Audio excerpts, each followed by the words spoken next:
안녕하세요. 국민아침반입니다. 다들 이번 설 명절은 잘 보내셨나 모르겠네요. 올해는 코로나 때문에 가족들도 많이 못 만나고 솔직히 좀 다른 명절에 비해서 많이 좀 쓸쓸하게 보낸 면도 있긴 하죠. 하지만 어쩌겠어요. 지금보다 더 악화되는 것보다 지금 좀 참았다가 코로나가 없어졌고 그때 이제 마음껏 가족들도 만나고 친구들도 만나고 그런 게 더 낫겠죠. 자, 오늘 알려드릴 내용은 통대안입니다. 통대안. 이제 다들 아시는 분들은 잘 아실 거예요. 근데 아직도 이 부분에 대해서 정확히 잘 모르고 계신 분들이 계셔가지고 오늘은 통대안 중에서도 단점하고 장점, 뭐가 문제고 이걸 하면 뭐가 좋은 건지 최소한 이 부분은 알아야 될 거 아니에요. 그래서 가장 기본적인 내용을 하나 알려드리려고 합니다. 우선적으로 통대안은 뭡니까? 통대안은 고금리의 다중채무를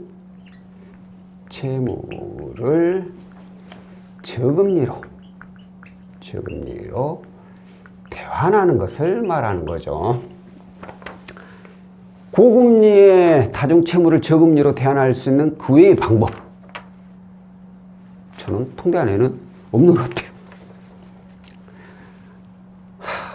이금융권에서 하는 거야. 그냥 채무를 통합해 주는 거고, 은행에서는 고금리 채무 이용한다고 해서 통합해 주는 상품이 따로 있지 않고, 정부에서도 따로 뭐 고금리 채무를 저금리로 대환해 준다라는 뭐 그런 상품이 있는 것도 아니고, 어찌 보면 제가 봤을 때 유일합니다.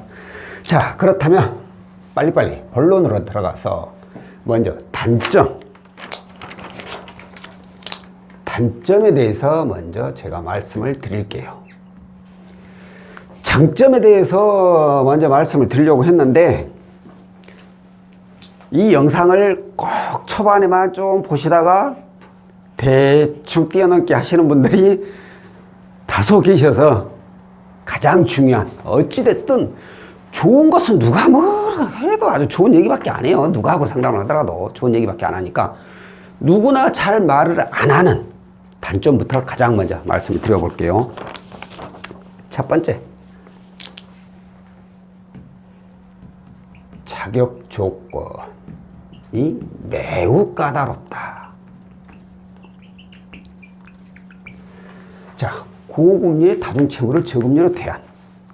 현재 제가 봤을 때 고금리의 다중채무를 저금리로 대안할 수 있는 유일한 대출 상품은 통대안밖에 없다라고 말씀을 드렸어요. 그러면 누구나 이게 가능하다면, 누구나 가능하다면 누가 고금리를 이용하고 있어? 고금리 났었네? 저금리로 대안해야지. 쉽게 할 수 있겠죠. 그게 쉽지가 않다는 거죠. 그 어떤 대출 상품에 비해서 자격 조건이 매우 까다롭다는 거예요. 이 자격 조건까지 이제 파고 들어가면 오늘 또 영상 한두 시간 찍어야 되니까 일단 이렇게만 알고 계시고, 자격 조건에 대해서 알고 싶으면 제 영상에 나와 있죠. 통대안 자격 조건이라고, 그걸 참고를 하시면 되고. 자, 그리고 두 번째, 참 민감한 내용이죠. 수수료가 있다.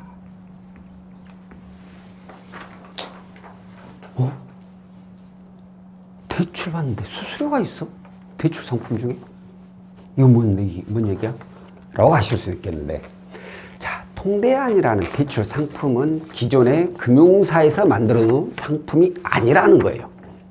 금융사에는 없는 상품이에요. 이 통대안이란 이 용어 자체를 저 같은 대출 상담사들이 어떻게 보면 만든 상품이에요. 만든 이름이에요. 그러니까 오래전에 통대안이란 게 이제 제 기억에는 모르겠네요. 한 10년 됐을까? 그쯤일 거예요. 그러니까 채무자분들이 문의가 왔는데 이분이 고금리 대출을 이용하고 있어. 그러다 보니까 대출이 안 나와. 근데 이게 없으면 대출이 나올 것 같아. 그래서 이걸 딱 상환해 놓고 보니까 대출이 잘 나와. 그래서 상담사들이 이렇게 하면 채무자들도 원하는 금액도 구할 수 있고 이자도 더 낮은 걸로 구할 수 있구나 라는 걸 알게 돼가지고 용어를 붙인 게 바로 통대안이라는 거예요. 대안을 한다는 거예요. 고금리를 저금리로 대안, 통, 전체. 또 부분 대안이라는 거 있잖아요. 어떤 것은 저금리는 그대로 놔도 고금리만 대안하는 그런 게 있죠. 그렇게 만들어놨는데 이게 그러면 고금 채무를 어떻게 없애야 되냐? 채무자가 없앨 수 있으면 저한테 전화도 안 와요. 당연하죠. 내가 돈 있는데 뭐다 니한테 전화해야. 내가 그냥 갚으면 되지. 아니면 네가 그 돈 쓰면 되는 거고. 근데 그 돈을 갚을 수 있는 채무자가 있어요? 없죠. 없어요. 그래서 저희 같은 상담사들이나 업체들이 대신 기존의 고금리 채무를 상환을 해주는 거예요. 다 우리 돈으로. 내 돈으로 갚아줘. 그리고 나서 은행에서 저금리로 받고 나면 다시 돌려주세요. 이렇게. 근데 이 어마어마한 돈, 통대안은 특히나 소액이 아니에요. 대부분 최소가 몇 천만 원이고 많은 분들은 억 단위가 넘어가죠. 이 어마어마한 돈을 빌려주는데 공짜로 해주겠습니까? 그죠? 받을 수밖에 없어요. 받을 수밖에 이걸. 받을 수밖에 없는데 중요한 게 그럼 얼마를 줘야 되느냐 이거죠. 일반적으로 이쪽 업계에서는 제가 봤을 때 10%에서 보통 15% 상환 금액 10에서 15%가 정해집니다. 이보다 낮아도 뭔지 수상하고 이보다 높으면 너무 과한 비용이라고 생각을 할 수가 있죠. 자, 어찌됐든 이게 단점이라는 거고. 자, 세 번째. 업체를 잘못 만나면 대출금만 늘어난다. 통대안 검색 한번 해보세요. 통대안 이 새끼들 다 사기꾼 놈 새끼들이다. 통대안 해봤자 원금만 늘어나지 줄어드는 거 없다 라고 얘기가 많이 떠돕니다. 일단 원금이 늘어난다는 건 너무나도 당연한 거예요. 너무나도. 왜? 기존에 있는 거 상환했다가 다시 받아야 되는데 이 금액까지 받아야 되잖아요. 그러니까 원금이 늘어날 수밖에 없어요. 원금은. 그건 당연해요. 다만 이제 현재 내가 통대안을 한 후에 나의 부채에서 차지하는 이자 비중이 어느 정도냐는 거죠. 이전에는 내가 평균 이자 따져보니까 한 10%, 15% 이 정도 됐어. 근데 통대안하고 나니까 평균 이자가 7%, 8% 이렇게 줄었어. 그럼 이건 잘한 거죠. 아깝지가 않죠? 왜? 이자보다. 이거 줌으로써 어마어마한 훨씬 더 많은 이자를 줄였으니까. 그런데 문제가 이거죠. 업체를 잘못 만나면 바로 그거예요. 통대안을 해주는 업체는 사기를 치지를 않아요. 사기꾼은 없어요. 제 시점에서는 사기꾼은 없어요. 뭐가 문제냐? 이 해주는 이 업체의 능력, 정보 이런 것들이 부족해서 문제가 발생돼요. 왜 사기다, 원금만 늘어난다 이런 얘기가 나오냐면 채무자의 조건을 정확히 파악을 해야 돼요. 자격사항을. 그리고 나서 이걸 상환하면 은행에서 얼마까지 나오겠다는 걸 정확히 판단을 해야 됩니다. 그래가지고 고객님께서는 채무자분은 이걸 하시면 이자 소득으로 수수료보다 훨씬 더 많은 금액을 이자 지출을 줄일 수 있습니다. 이게 완성이 돼야 되는데 문제는 처음 플랜 짜보니까 계획은 은행에서 예를 들어서 5천이 나올 수 있었어. 나올 것 같아. 그래서 해줬어. 근데 은행에 3천 나와버려. 나머지 2천 어디서 받아야 돼? 이거 물건 가야 돼. 채무자입장, 오이씨, 너희들 처음에 5천이라고 하더만 3천밖에 안 나왔어. 이거 대비 따져보니까 뭐 별 차이도 없고 원금만 드러나 버렸구만. 뭐예요? 손해네? 이게 나오는 거예요. 그래서 업체를 잘못 만나면 대출금만 늘어난다는 얘기가 나오는 거예요. 저희 같은 경우는 굉장히 좀 깐깐해요. 저한테 문의를 주시면. 뭐 수수료 부분도 어떻게 보면 가장 낮은 수수료를 받긴 하지만 그만큼 굉장히 깐깐하게 봅니다. 1금융권 비중이 우리가 원하는 금액만큼 분명히 나온다라는 게 확실시 되면 진행을 하지, 아, 이거는 나올 수도 있고 안 될 수도 있을 것 같은데 싶으면 진행을 못 해드립니다. 왜? 말씀드렸잖아요. 이 큰 금액을 주는 이유가 뭐가? 이보다 훨씬 더 많은 이자를 주려고 하는 거예요. 근데 생각보다 은행에서 금액이 더 적게 나와버리면 채무자 입장에서는 꽁돈 날아가는 꽁돈 나가는 거예요. 욕먹을 집밖에 안 된다는 거죠. 그렇기 때문에 업체를 잘 만나야 돼요. 이건 채무자분들이 이제 이렇게 말하니까 이렇게 이제 문의가 옵니다. 제가요, 상담사님 말고 다른 데도 이렇게 상담하는데 여기는 어떤가요? 제가 거기가 어떤지 어떻게 알겠어요? 그 사람이 사기꾼인지 아니면 양심적인 사람인지 아주 착한 사람인지 저 몰라요. 그 사람이 어떻게 진행하는 건지 그것도 몰라요. 그건 채무자분들이 판단을 하는 거예요.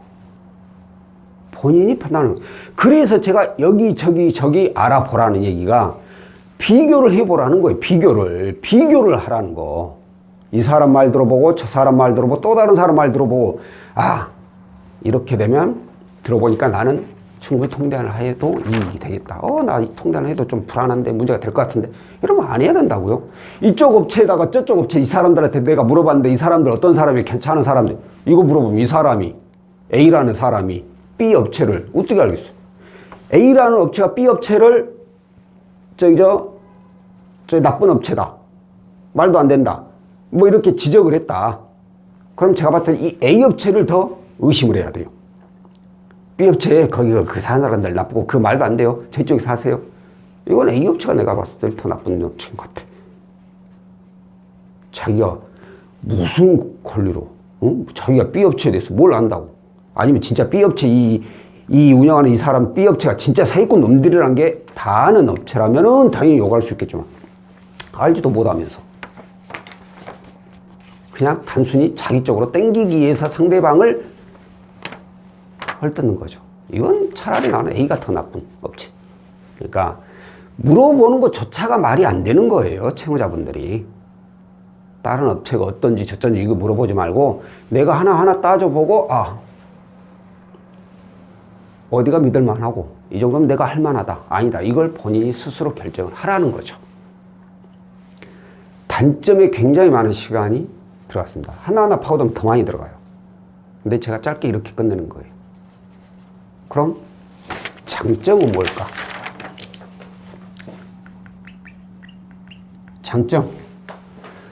장점은 세상에 좋은 점 다 모아놨습니다. 고금리 채무를 저금리로 대안한다. 아싸, 아주 좋죠. 고금리 이자를, 이 높은 이자를 낮은 이자로 바꿔준다는데 최고지. 두 번째, 이렇게 해버리니까 이자가 줄어들잖아. 이자가 줄어들면 뭐요? 월납입 금액이 줄어들죠. 월납입 금액이 감소하게 돼. 아이고, 그동안 아주 이놈의 납입 금액 많이 갖고 죽을 똥 살 똥 했는데 납입 금액만 딱 줄여줘도 숨 쉴 것 같은데 이자까지 줄여줘 버리니까 아유, 살만 나죠. 여기다가 기존에 있는 다중채무를 통합하니까 신용도 상승, 신용까지 이제 좋아지고, 다 좋아. 이렇게 했는데 여기다가 원하는 사람들은 또 추가 자금도 구해줘.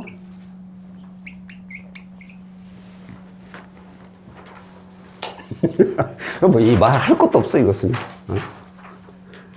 장점은 얘기할 것도 없어.